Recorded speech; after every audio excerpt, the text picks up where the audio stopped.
रवि चौहान नवापुर से इन्होंने सवाल पूछा है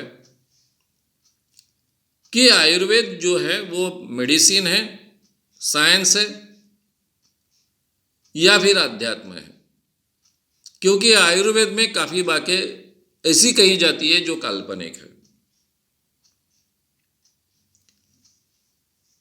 आयुर्वेद ये हमारे वेदों का हिस्सा होने के कारण उसको एक धार्मिक अधिष्ठान है।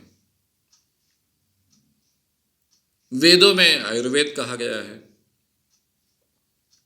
तो नेचुरली उसको धार्मिक आधार तो मिल ही जाता है।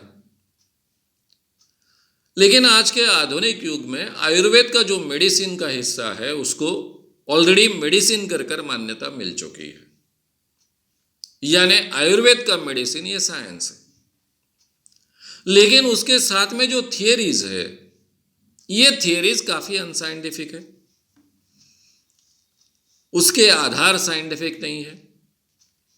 आज भी आयुर्वेद में मंत्र तंत्र सिखाए जाते हैं, आत्मा सिखाई जाती है, ये सभी अनसाइंटिफिक चीजें हैं। आयुर्वेद कॉलेज में मैंने कई व्याख्यान दिए हैं अंधविश्वास इस विषय पर। लड़के लड़कियां खड़े हो जाते थे, आड़े तड़े सवाल पूछते थे कि सर आप तो कह रहे हो कि दुनिया में भूत नहीं होता है, मंत्र से कुछ नहीं होता है, और हमको तो पढ़ाया जाता है, फिर हमारा साइंस है कि नहीं है। तब मुझे उनको कहना पड़ता था कि आपका जो मेडिसिन है वो साइंस है, लेकिन बाकी उसके साथ में आई हुई थियरी जो है वो साइंस नहीं है। इसके बारे में आपको अवेयर होना पड़ेगा। ये क्यों ऐसा हुआ? क्योंकि हमारे देश में राज्यकर्ताएं ऐसे हैं। आयुर्वेद एक प्रमुखता से पंडितों के हाथ में रहा है, परंपरा से। वैसे इस देश के भगत भी आयुर्वेद करते आए हैं। गांव-गांव के छोटे मांत्रिक होते हैं, बैगा होते हैं, वो भी आयुर्वेद की दवाइयां लोगों को देते आए हैं, लेकिन उनको वो प्रतिष्ठा नहीं है। वैद्य को प्रतिष्ठा है।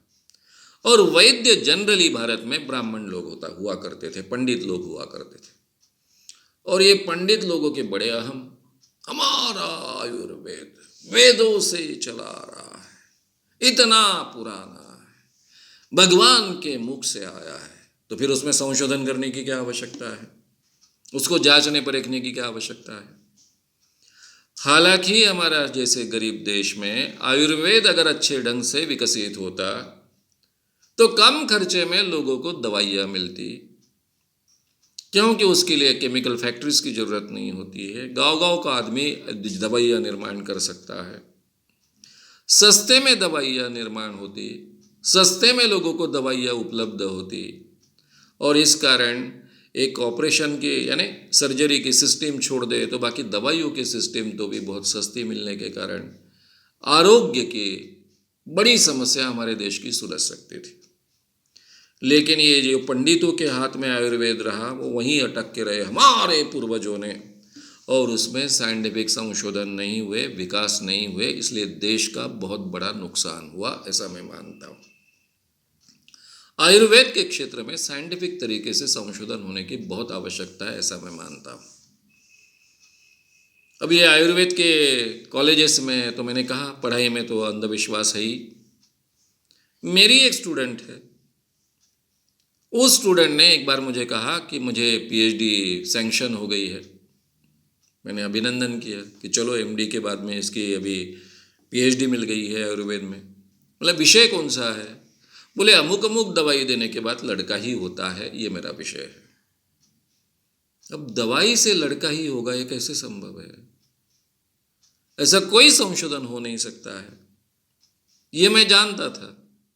इसलिए मैंने उसको पूछा कि डाटा कैसा इकट्ठा किया, कैसे सादर किया गया। भाई दवाइयाँ दी, जिनको लड़का हुआ वो कहने को आ गए कि हमको लड़का हुआ, उनके नाम सादर कर दे, पीएचडी मिल गई।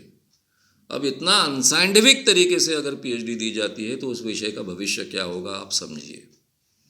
तो इसलिए आयुर्वेद के जो थियरी का पार्ट है वो भी अनसाइंटिफिक है। आयुर्वेद के साथ में जो मंत्र तंत्र आत्मा वगैरह चीज़ें होती है वो भी अनसाइंटिफिक पार्ट है। केवल उसका मेडिसिन साइंटिफिक है, लेकिन वो बहुत ज़्यादा सटीक और एक्यूरेट इसलिए नहीं बन पाया कि उसमें सही माने में साइंटिफिक तरीके से जो संशोधन होने चाहिए थे वो नहीं हुए हैं।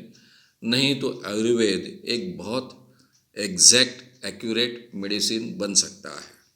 वैसे संशोधन उस क्षेत्र में होने चाहिए और उसमें के सभी अंधविश्वास निकाल फेंक कर एनाटॉमी तो वो आधुनिक उपयोग में लाते हैं, जो एलोपैथी मेडिसिन में सिखाई जाती है वही एनाटॉमी यहाँ पर उपयोग में लाते हैं। सर्जरी भी उसी ढंग की उपयोग में लाते हैं। सुश्रुत की तो सर्जरी आज उपयोग में नहीं लाते हैं। तो नेचुरली मेडिसिन के बारे में भी उन्होंने आधुनिक बनना चाहिए, लेकिन आयुर्वेद मेडिसिन कायम रखकर उसमें संशोधन के आधार पर आधुनिक बनना चाहिए।